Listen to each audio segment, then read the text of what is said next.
Welcome to Movie World Plus, the place where we talk movies. I'm Andy Signor, and I'm here to review Nobody 2, starring Bob Odenkirk. I was a big fan of the first one. It was kind of a surprise from the producers behind John Wick and Violent Night, which is a great action Christmas movie with David Harbour as Santa Claus.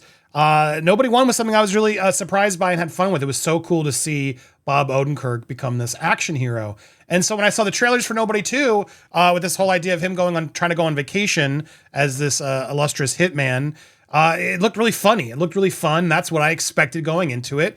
And that's what this movie delivers.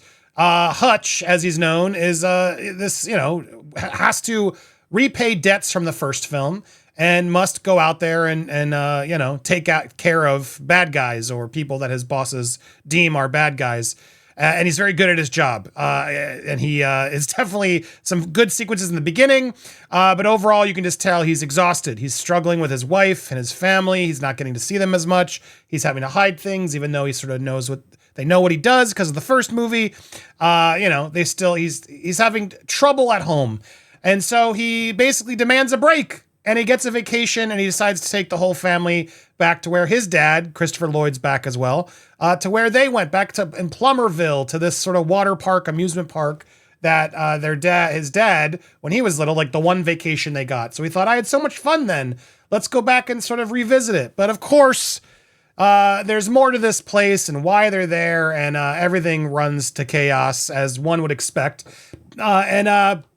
Hutch must step back up and take care of some business while they're on vacation. And the set pieces around this sort of water park carnival situation is pretty fun. Overall, I will say my only critique of the film is that this film is definitely more of a comedy action film than sort of the gritty action vibe of the first movie. So if you're not wanting that, and you're not expecting that, you may be frustrated.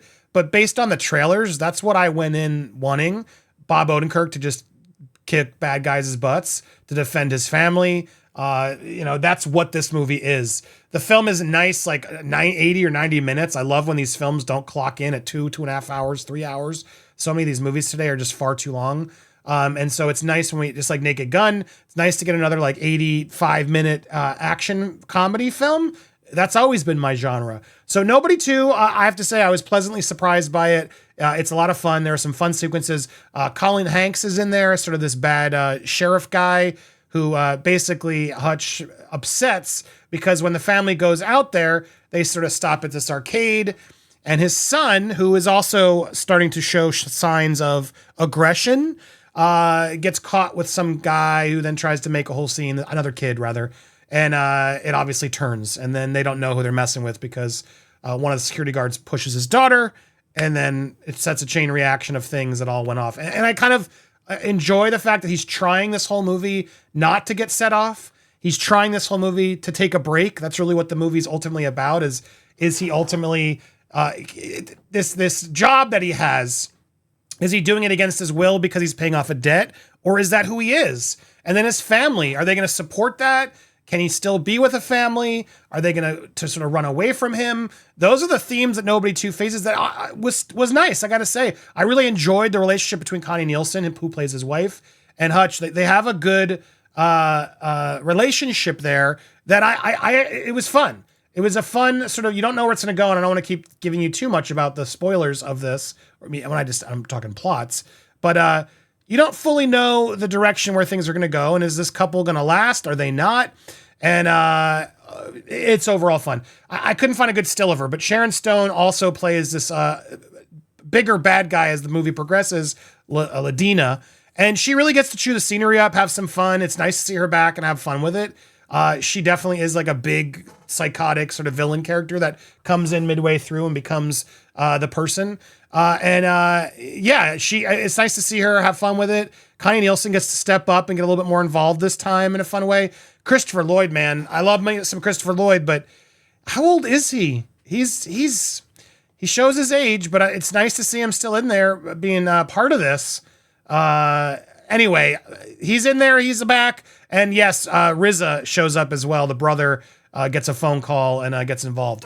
Overall, though, this movie is just, I think it's safe to say, if you saw the trailers, that's what to expect in this movie. a family guy on vacation, going out on duck boats, amusement parks, and trying to just ask everyone to give him a break, leave me alone, and he can't seem to get one. Everyone around him wants to start a fight, and this is not the type of guy you want to start a fight with. Who is he, as everyone's wondering? I'm nobody. But he's definitely somebody in this film. He's got a particular set of skills, if you will, and a temper that you don't want to mess with. And that's honestly what I wanted to see. That's what I liked. And I think the idea of sort of trying to show him progressing and getting away from it all in this sort of fun amusement park setting that his dad took him to, and more gets unreal as to why his dad took him there, etc. But it opens up the action and the comedy to some cooler set pieces, because they got to have some throwdowns in the amusement park. And there is sort of like a finale vibe that I did enjoy. You don't set up, movie can't set up an amusement park and an action comedy and not deliver some action and comedy using set piece. Does that make it realistic? Again, that's the type of thing you got to keep your head at the door, know what you're going into, and which is to have fun. And I think if everybody goes into Nobody expecting that, I think nobody will leave disappointed. However, if you want to go in and see more of the more grittier, sort of surprising tone that the first one had of that action, be prepared. This one's definitely going to try to make you more laugh and up the silliness, not to a point where it's just, it's ridiculous, but to a point that's definitely, walking on that fine line of what's believable and what's not. But can we talk about also just Bob Odenkirk? He's just such a pro. As I was watching this again, it reminds me just how much I want to see him in more films. And I love that he gets to lead a franchise like this, an action franchise. I've come to the point where I actually often debate and really do genuinely think that Better Call Saul ultimately ellipsed Breaking Bad for me in a crazy way, which if you've never seen Better Call Saul, oh, it's such a wonderful show. He's a fantastic actor. I love the fact that he gets this franchise. I love the fact that he gets to go and kick some butt. And I love the fact that the family gets to get a little bit more involved and he's fighting for that family. It gives you something more to root for. So overall, I would say check out Nobody 2. Good villains, good action. Is it the best thing I've seen? No. But did I laugh and smile a lot? Yes. And is that what I want in one of these types of movies? Absolutely. I'm a sucker for that type of fun, crazy action type of vibe. And if that's your vibe as well, then I would highly check out Nobody 2 this weekend in theaters. Are you planning to see it? Are you excited to see it? Let me know what you think in the comments down below. Also, if you haven't subscribed here to my movie channel, what are you waiting for? Hit that subscribe button, hit the bell for all alerts, smash that thumbs up as well, and stay tuned. A lot more movies, reviews, and so much more coming your way here on Movie World Plus, so stay tuned. Thanks so much for watching. And also, click on these videos. Lots of other stuff to click on, support, and stay tuned. Also, leave a comment. Any other comments, movies, threads, or ideas you want me to hear or talk about? Let me know in the comments down below.